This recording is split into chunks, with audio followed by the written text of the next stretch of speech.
straight into the video, man. I don't even know what the hell going on, but y'all sent it to me, so I'm finna go ahead and react to it. Now, I heard of Big Mike before he got locked up. I don't know too much about him, but I did hear about him, so we finna go ahead and see the real story about Big Mike. Let's go ahead and get straight into it, though. Don't forget to like, comment, subscribe, hit that notification bell, and also follow me on Instagram, guapboyg, and Twitter, guapboyg. Let's go ahead and get straight into the video right now. Back in 2014. Also, before I turn this on HD, don't forget to visit diari.us so you get the latest, hottest, newest drip fresh off the rack. So you know what I'm saying, wear something creative and new in front of your girl instead of wearing the same old bullshit. Supreme, Helmet Lane, Chrome Hearts. Wear something new. Wear something that's unique. You know what I'm saying? Unique. I know I said it wrong the first time, but you know what I'm saying? I'm a little tired. I'm a little hot too, man. It's like 2 in the morning, man. HD clarity. Let's get it. Back in 2014, King Von almost went down for a murder after his homie Big Mike flipped on him. Big Mike decided not flipped? to testify at the last second and got hit with a 28-year sentence. Damn. But now he's coming home, and today we're breaking down the I shocking ain't know he details snitched. I ain't know of the Big Mike case. snitched. I ain't gonna lie A lot about of that. people I didn't have know heard he about snitched. King Von's murder case over the death of Malcolm What the Stuckey hell? back in 2014, but nobody knew how crazy the story really was.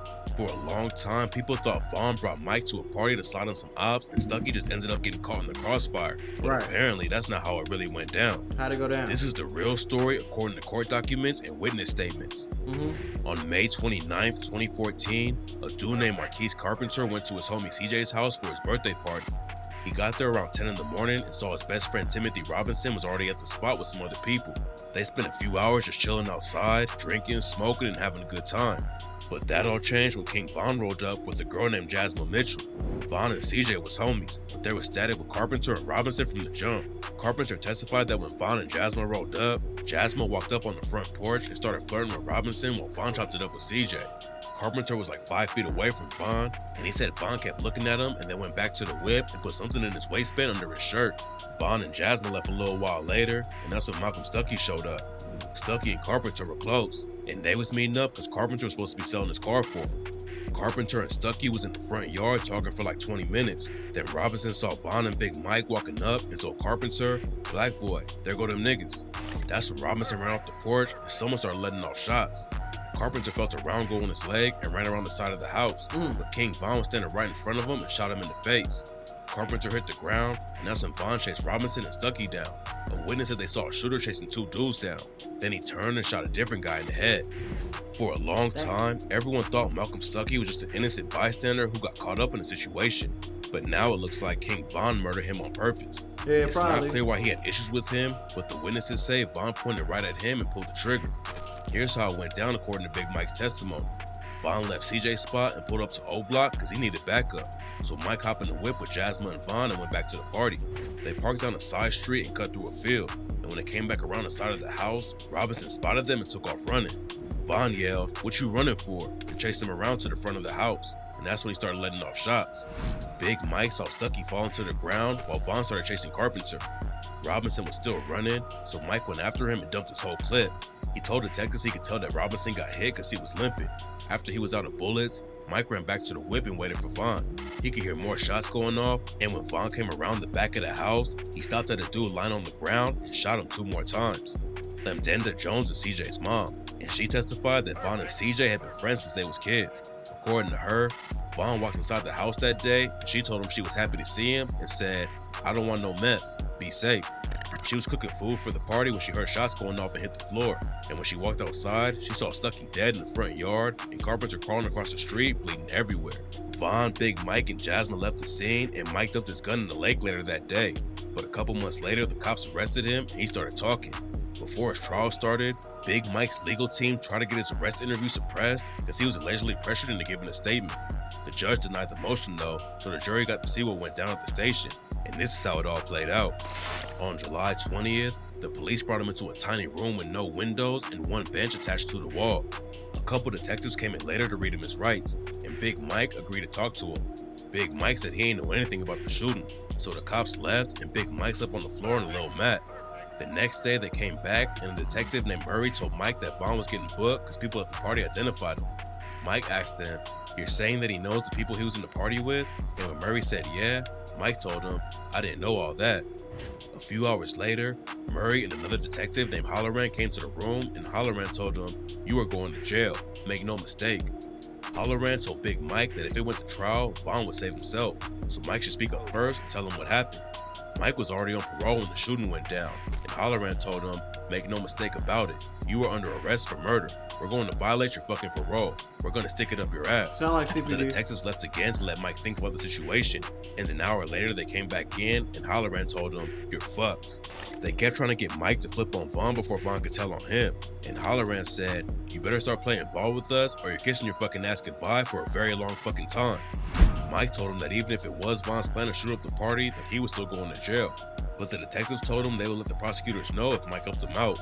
Mike asked for some time to think and a cigarette, so the cops gave him a smoke and left him alone for a while. Less than an hour later, Halloran and Murray came back into the room and told Mike it was up to him to straighten out the facts about what went down. So he Mike snitched. asked him if he told him everything, if they would make a recommendation to the judge. Even though he knew, at the end of the day, either way it go, I'm gonna have to do some time. Right. The detective said they couldn't make any promises, but that they would make sure the judge knew about his cooperation. Mike even offered him to give him info on a different murder, and the three of them laughed about how they wasn't on the show Let's Make a Deal. Mike ended up telling them everything and was supposed to testify at trial, but then he changed his mind and refused to work with the prosecutors. Because he knew. Vaughn ended up getting acquitted and skated on the murder of Stuckey, and Big Mike went down for aggravated battery with a firearm and was sentenced to 28 years. God What's damn. really crazy about the situation is that if Mike never flipped, he probably would have never been convicted, could have Yep. walked free at the same time as Vaughn. They were only able to hit him with the aggravated battery with the firearm charge, because he described how he dumped his clip at Robinson and saw him limping. And without that info, Big Mike would have walked free. Yeah. The reason he got out early though is because his legal team filed an appeal over the shooting. They argued that the cops couldn't actually prove Robinson got hit. Robinson ain't testified during the trial, and the state didn't submit any evidence that he was hurt during the shooting. Big Mike is finally getting out after being locked up since 2014, but nobody knows what's gonna happen with him next. After he flipped, Vaughn took shots at Mike on the track What's Next and said, "When I go slide, ain't no missing. Boy, I bet I hit him. And lately y'all been acting different. Y'all been in y'all feelings. I think it's cause a nigga winning. Plus I fucked y'all bitches. But I ain't tell nobody that. I don't condone the snitching. A nigga told on me before, he got a longer sentence. I think they gave him 28. He rather talk than listen. Yeah. Bitch was the only one that told. They killed the other witness." Vaughn also aired him out on Mimo 600's Exposing Me remix and rapped, "Goofy got shot right up in his top. His brother told on me. Couldn't get a bond. I sat it out. They put that hold on me." One of the craziest things about Big Mike is that his brother Wooski was one of Vaughn's biggest ops. Oh, they're Wooski brothers? grew up on O Block like Big Mike, but then he started hanging out with GDs from the STL EBT set like FBG Duck and Tuka. At first he stayed out of the beef and was still living in O Block, but that all changed after he allegedly killed a BD named Reezy. Wooski was only around 12 years old at the time, but there was a huge fight between O Block and STL EBT that ended with Reezy getting shot and killed. Wooski moved to STL EBT's territory because it wasn't safe for him in O Block anymore, and that's when he became one of their top ops. Wooski allegedly killed Vaughn's homie Platoon, so Vaughn clapped back and killed his cousin Modell. They started going back and forth on social media about who was scared of who, but then both of them caught cases and had to chill out for a while. A few years later, the BD slid on Wooski's homie Dusky the Man and killed him. Then Damn. less than 24 hours later, a BD named Waldo was killed for dissing Dusky on social media.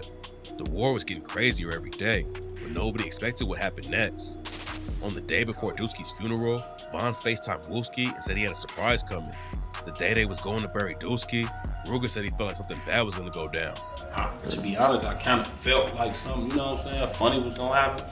On some real shit. It turns out he was right, and the BDs was camped outside the church ready to shoot. Wooski had been one of their biggest ops for years, and when he stepped outside to smoke a cigarette, the BDs allegedly started letting off shots.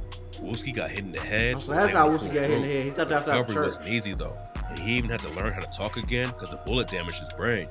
Even though Wooski's his blood brother, the GDs will probably still want smoke with Big Mike if he hops back in the trenches.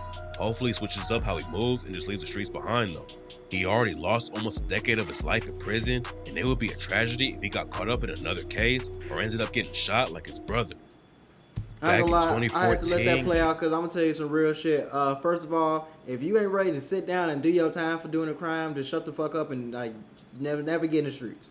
Never get in the streets in general. And if you is gonna get in the streets, bro, learn to just take your case to the chin because you got a better chance of getting out if you don't talk. If you talk, not only are you going to jail, you're admitting to everything you're doing, and niggas gonna beat your ass when you go to jail. You don't talk, you got a better chance of beating your case, and you're not gonna go out like a rat, so they ain't gonna beat your ass every day in jail. So if you ain't about that street action for real, just don't talk. I mean, don't even be in the streets. Don't even jump off the porch. God damn it, stay your ass sucking your mama tail.